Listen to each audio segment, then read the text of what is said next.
What's up, guys? I'm back with another video. This time back with the GS645W. This time I'm shooting some 800 film, Cinestill 800T, and we're gonna shoot some long exposures.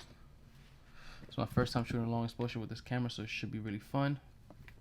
Since there isn't that many videos on this camera on YouTube, I decided to do a quick tour on the camera, show you what it looks like. So if you're interested in buying this camera, you can at least see what you're getting yourself into. If you enjoy the video, you find it helpful, please make sure to like and subscribe. It really helps. Follow me on Instagram. Check out the website. Links in the description below. So with that being said, let's take a look at the camera and then we're gonna go out and shoot. So we look at the top, 500 of a second, all the way down to 1 second. Sorry, and aperture from 5.6 to 22, and the focus will be from 1 meter all the way down to infinity. Just keep in mind, to focus on this camera you gotta use some focusing, so you basically gotta figure out how far your subject is.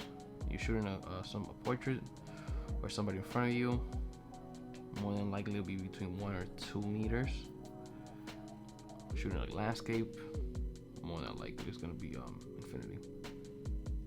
And this right here helps you with some focusing. So for example, if you have it as 5.6, everything between 1 and 1.2 to 1.5 meters will be in focus, as opposed to your f22, everything between 1 meter and 5 meters will be in focus. So the ISO is gonna go from 25 to 1600. This right here is gonna be the time shutter release. So you just click that there, and you'll see once you click the shutter release, that will move all the way down, but it's 10 seconds, and you should hear the shutter. Yep, took the picture. Cool thing about this camera is that it has an X-Sync hot shoot mount, so it will shoot the flash at any sync speed that you put it to. You can lock the shutter, so you put it away in your bag. You won't shoot a exposure by mistake, so that's very handy. 120 film. You will get 15 exposures on this on a 120 roll. One thing to know is that this camera does not have bulk mode, but it does have time mode. The way that it works is once you advance the film, let's say you're on a tripod, you just press this button right here, and the shutter stays open until you press the shutter release. And that's how you take a long exposure. One thing I don't like about that is that if you're on a tripod, while you press the time button, you might shake the camera and your picture might come out blurry. So when I went out to shoot with the camera, I honestly just shot most of my pictures on 1 second. Show you real quick the battery for this camera. I have not replaced the batteries on this camera since I got it, which was about 2.5 years ago. So yeah, so these are LR44, so it needs 2 of them. Also know that this camera is fully mechanical, so you don't even need the batteries to shoot it. Batteries are only for the built-in light meter.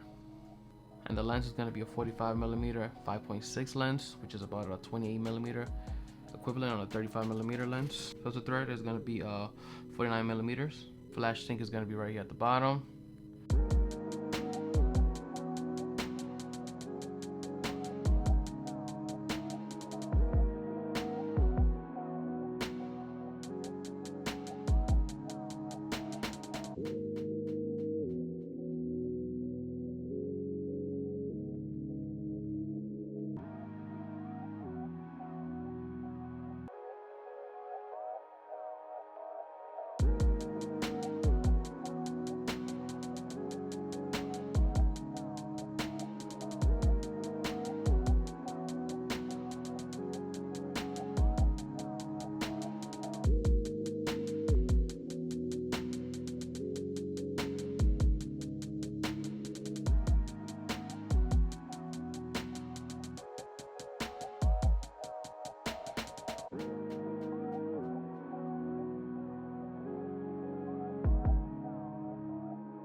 This was my favorite shot of the night. I even made it into a phone case, which I carry every day. I also made some prints, links in the description below for both if you're interested in buying.